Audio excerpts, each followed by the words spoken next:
I'm Caitlin Alexander, and this is the Budget Affair podcast. Now, I would be real ghetto if I did not tell y'all that I am actually rebranding, and the Her Gems podcast is now the Budget Affair podcast. And the reason for this is because when I started the Her Gems podcast, I started it back in 2018.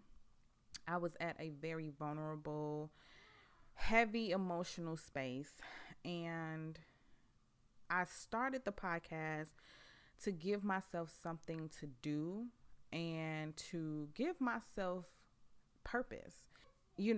At that time in my life, I kind of felt like, what's the freaking purpose in life? Like, I felt like, what's the point in all of this if at the very end, all we do is die? So I started the Her Gems podcast so that I can give myself purpose, so that I could express myself and create and be, do, have. So it is 2021, and this is now the Budget Affair podcast. I don't even have a real intro for this podcast just yet. Oh, but before I move on, I want to say too that the reason why I didn't just start a whole new podcast, like just create a whole different one for the Budget Affair, is because those episodes that I've already created they're me. They're versions of me that I'm no longer a part of, but they're still me. And I'm practicing the gift of acceptance. Sometimes we look back on things that we've done or created or said and we cringe a little bit. And that's me. But at the end of the day, those episodes were still me. And that is the meat and gristle of life. Like, that's the whole purpose of life, is to leave your mark. One of my favorite songs is by Beyonce, I Was Here. And I would attempt to sing it right now. Like, it's in my heart. It's sitting right there on the tip of my tongue to sing it. But I know I cannot sing, so I ain't going to sing it. But look it up. Google it. It's called I Was Here by Beyonce. And it's pretty much, she's talking about how she is leaving her mark, how she's leaving her footprints. She's letting it be known that she existed, that her life was a thing. And that's kind of like what I want to do. I just kind of want to leave my mark, even if, only a few people hear it, or a few, generations from now, my great, great, great grandkids, are the only ones that hear this. At least they'll know that I existed. At least they'll know that, wisdom and creativity and creating and all of that good stuff runs in their blood. Hopefully.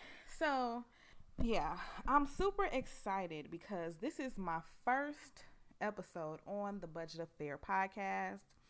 And y'all are probably wondering, what in the heck is the Budget Affair? I started this brand simply because I felt inspired to do so.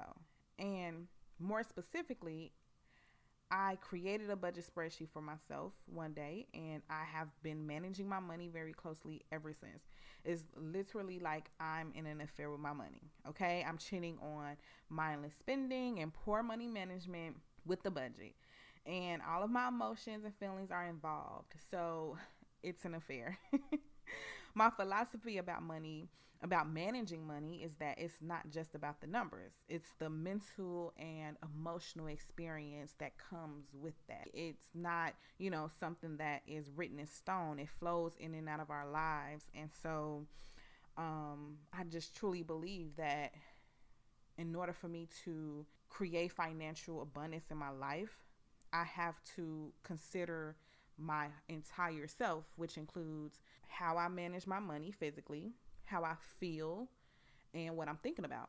So thus came the Budget Affair.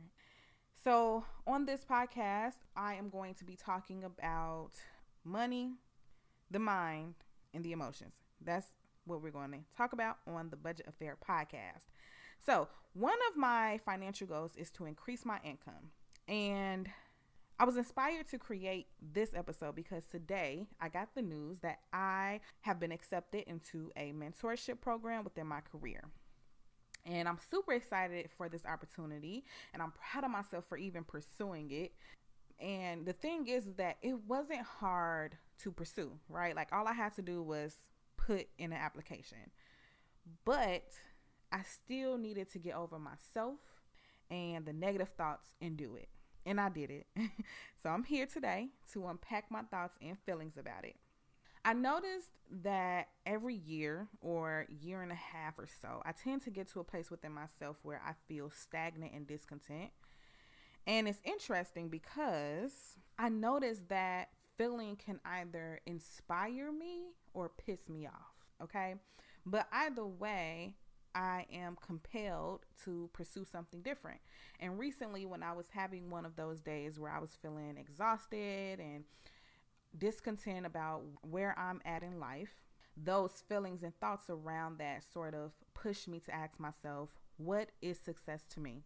Because it seems like it's just never enough. It's like I'll hit a milestone or accomplish something, and soon it feels like I'm back at square one, feeling like I've accomplished nothing. I've done nothing. Have you ever thought about starting your own podcast? When I was trying to get this podcast off the ground, I had a lot of questions. How do I record an episode? How do I get my show into all the apps people like to listen? How do I make money from my podcast? The answer to every one of these questions is really simple. Anchor. Anchor is a one-stop shop for recording, hosting, and distributing your podcast. Best of all, it's 100% free and ridiculously easy to use. And now Anchor can match you with great sponsors who want to advertise on your podcast. That means you can get paid to podcast right away. In fact, that's what I'm doing right now by reading this ad. Another thing that I love about Anchor is that it's so reliable. When my computer broke down, I was still able to easily record on my phone and stay on a consistent schedule.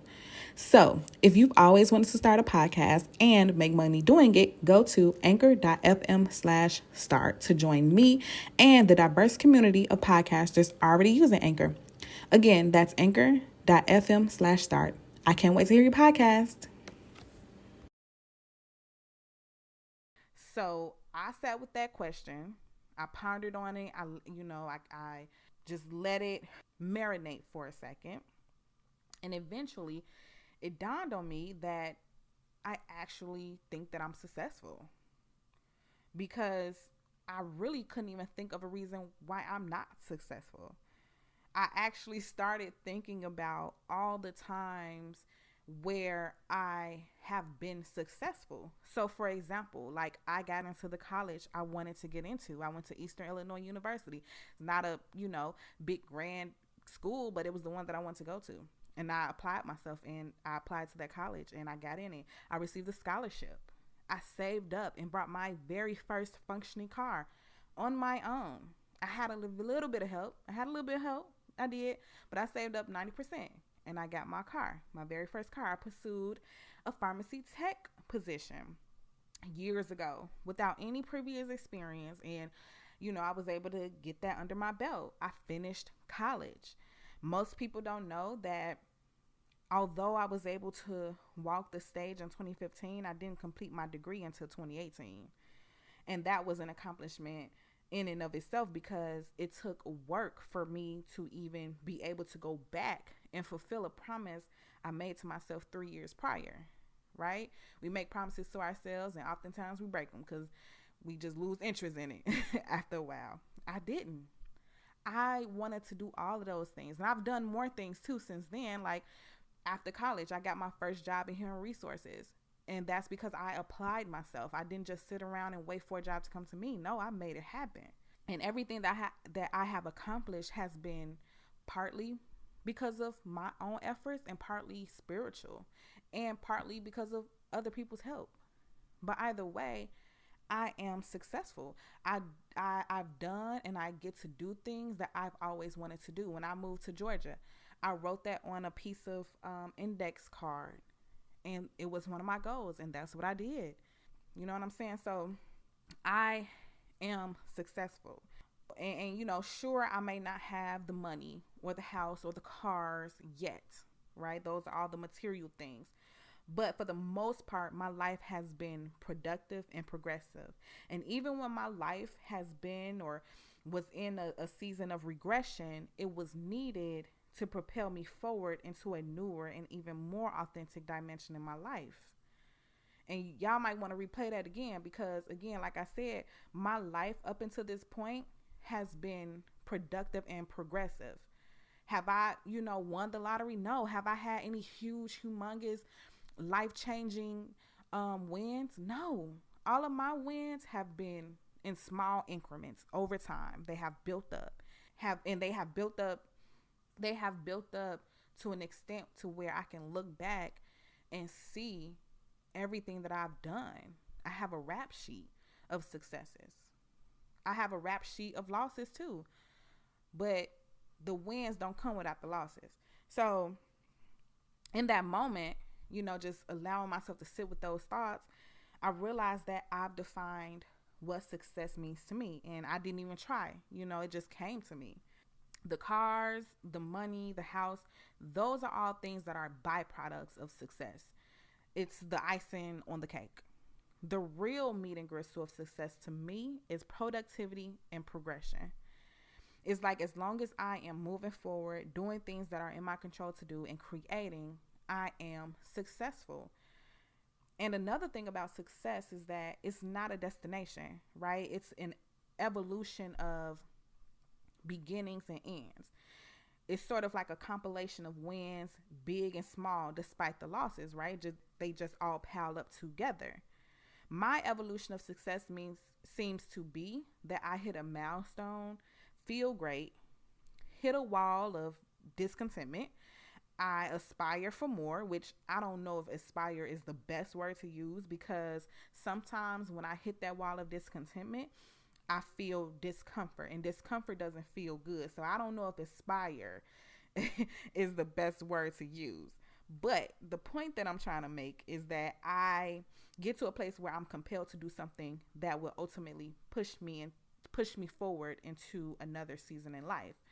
And so, although I am extremely shocked that I got into the mentorship program, which by the way, I'm one of 10 chosen in this program, and but at the same time, I'm not surprised because generally I am always progressing. Generally, I lead a life that is rooted in success. And so, yeah, y'all, I'm 28 years old. I'm about to get a mentor and I'm super excited about it because I feel like it's just another layer contributing to my success. It's going to help me reach my goal of increasing my income. And by me getting a mentor, I'll also be able to develop more knowledge and just that confidence within my career field so that I can apply for those higher paying roles without having to go back to school and get a master's degree. Now, I'm not just going to stop here at the mentor, not to say that, getting the mentor is the key to me making more money, but it's a small piece. It's a little piece. And if I can, look back over the trends in my life, my successes accumulate in small pieces. My life is successful because of these little small wins that I get. And that just makes me a boss. Okay. That makes me feel good. That makes me happy. So this is the end of this episode. If you enjoyed listening, make sure you subscribe, like, and say hello in the comment section below. Thanks for listening. Bye.